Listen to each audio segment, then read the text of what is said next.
Richard Marquise joins us tonight, one of the FBI agents who worked on this. Richard, thank you so much for being here.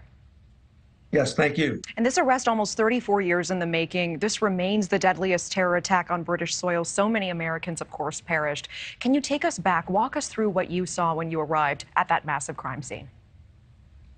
Well, first time I went to Lockerbie was about 3 months after the crash, and a lot of the victims had all been taken. The debris was mostly picked up, but the investigation, which lasted the first time before the first indictments, about 3 years, and it took an awful lot of people, Scottish police officers, FBI agents, and intelligence law enforcement agencies from a number of countries before we even could bring one person into custody.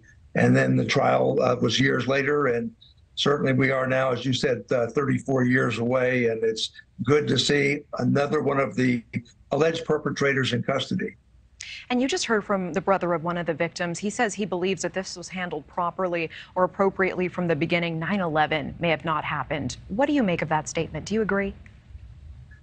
No, I know Bert. He's a very good person.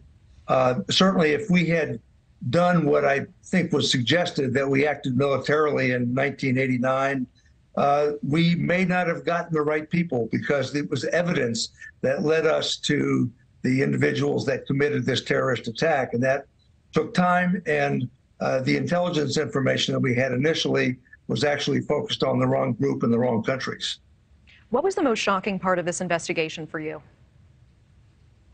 Well, I mean, clearly it was a very significant attack against the world, against the United States.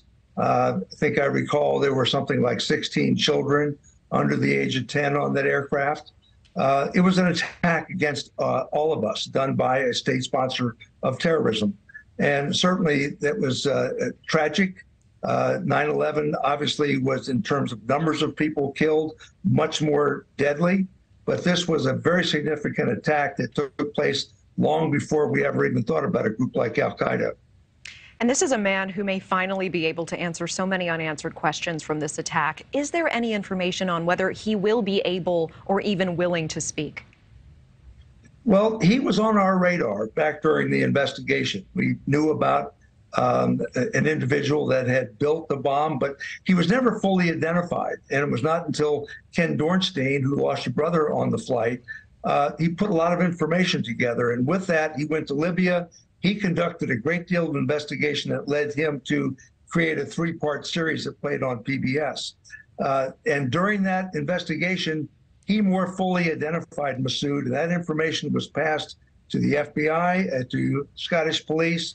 And what happened today was a culmination of their additional investigation. And I'm hopeful that he's going to be able to put a lot more pieces of the puzzle together for us. Yeah, and certainly the culmination of a journey for you that began more than 3 decades ago. Can you share with us, Richard, what was your response when you heard the news? I've been hearing rumors about this for about a month. This was possible. There were some reports out of the UK. But this morning when I woke up, checked my email about 6:30, there was an email from the Scottish Crown Office advising the families that he had been taken into custody. And clearly, Bert Emmerman's right. There's no closure. There's no high fives. It's a very sad day for everyone, but I'm hopeful that he can at least tell us the rest of the story before we're all too old to appreciate it or no longer here, which unfortunately is happening to many of the victims' families as we all get older and people are no longer here to appreciate this type of news. Richard, I hear you. And one last question. Is there one question in particular that you would want answers for?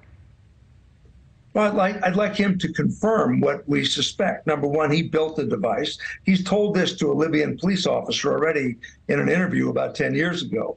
But I would like to have him confirm that, confirm who else was involved, and certainly if, in fact, he was involved in the actual planning, who were the other individuals who ordered this, so that additional action can be taken against the other people who may still be alive.